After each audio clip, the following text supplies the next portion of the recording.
11 दिन उनकी पूछताछ हुई है, पूछताछ पूरी हो गई है। अदालत ने दोषी नहीं कहा, उनको जेल में क्यों डाला है?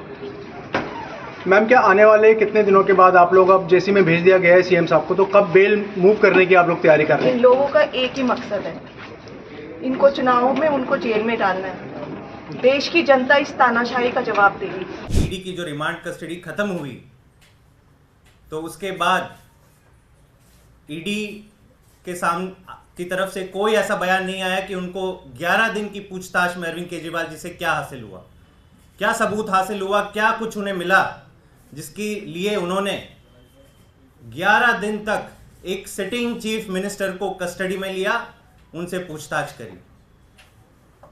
और जब ये 11 दिन की रिमांड कस्टडी खत्म हुई तो हैरान करने वाली ये बात है कि ईडी ने कोर्ट के सामने ये अपना पक्ष रखा कि अब मुख्यमंत्री अरविंद केजरीवाल जी को आप जेल में डालिए, जुडिशियल कस्टडी में डालिए, न्यायिक हिरासत में डालिए।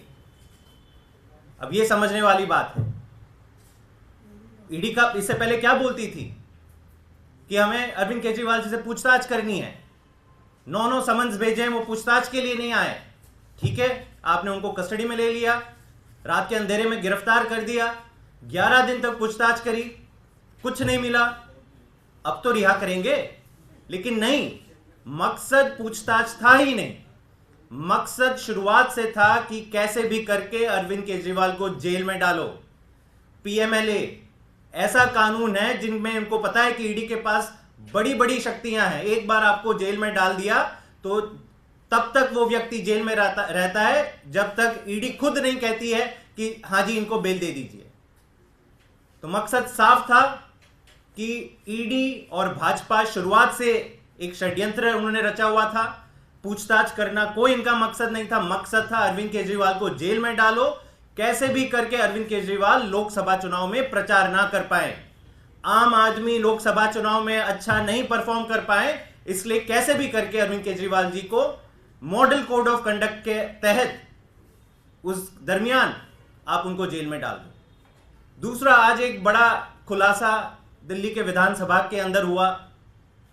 वहां हमारे एक वरिष्ठ एमएलए विधायक ऋतुराज झा जी ने वापस वो बात कही जो बार बार देश की जनता तमाम विपक्षी पार्टियों से सुन चुकी है कि कैसे दिल्ली में भी ऑपरेशन लोटस कंटिन्यूअसली चल रहा है।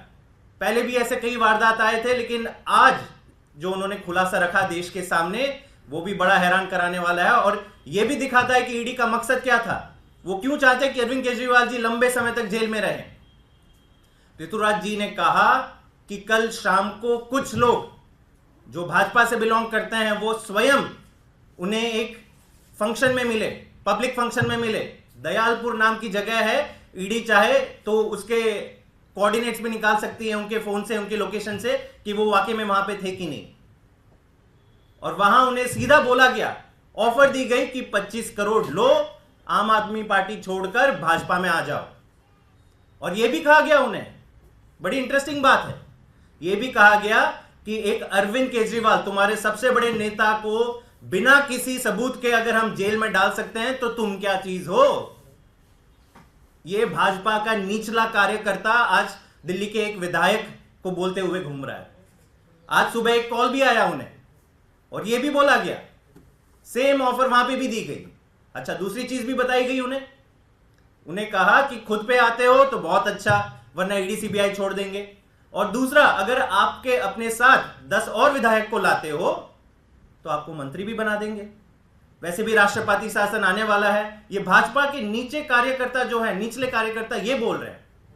मतलब इसका भी मकसद अब साफ होने लगा है कि ईडी क्यों नहीं चाहती है कि अरविंद केजरीवाल जी सारी पूछताछ के कोऑपरेशन के बाद, अरविंद केजरीवाल जी ने कभी भी नहीं कहा कि मैं पूछताछ से कोऑपरेट नहीं करूंगा। 11 दिन तक आपने पूछताछ कर ली, आपके हाथ कुछ नहीं लगा, तो अब आपने ये खेल करना शुरू कर दिया। एक मकसद था आपका कि अब कैसे भी करके अरविंद केजरीवाल को जेल में रखो ताकि वो लोकसभा चुनाव में प्रचार ना कर पाए। और दूसरी तरफ इनको यह लगता है कि एक अरविंद केजरीवाल को जेल में डाल देंगे तो इनके सारे विधायकों को डराकर, धमकाकर, पैसे देकर तोड़ देंगे। कुछ कुछ विधायकों को मंत्री के लिए उनको आश्वासन दे देंगे और इस तरीके से राष्ट्रपति शासन आ जाएगा। तो ये भाजपा की जो रणनीति है, ईडी ने आज जो कोर्ट में बात रखी और 15 दिन की न्यायिक हिरासत में जो अरविंद केजरीवाल जी को भेजा गया, इससे इनकी रणनीति साफ हो जाती है।